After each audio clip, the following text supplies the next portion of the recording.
ദൈവനാമത്തിന് മഹത്വമുണ്ടാകട്ടെ. ഇന്നത്തെ പ്രഭാത ധ്യാനത്തിനായി 32-ാം സങ്കീർത്തനം 3-ാം വാക്യം. ഞാൻ മിണ്ടാതിരുന്നപ്പോൾ നിത്യമായ ഞെരുക്കത്താൽ എൻ്റെ അസ്ഥികൾ ക്ഷയിച്ചുപോയി. ഞാൻ മൗനം പാലിച്ചപ്പോൾ എൻ്റെ അസ്ഥികൾ ക്ഷയിച്ചുപോയി.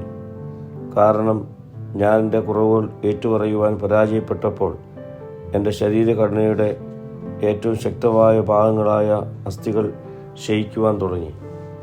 എൻ്റെ ദുഃഖം എൻ്റെ ആരോഗ്യം ക്ഷയിപ്പിക്കുകയും എൻ്റെ സുപ്രധാന ഊർജം നശിപ്പിക്കുകയും ചെയ്യുന്ന അവസ്ഥയിലേക്ക് എന്നെ നയിച്ചു. പാപം ഏറ്റവും മാരകമായ കാര്യമാണ്.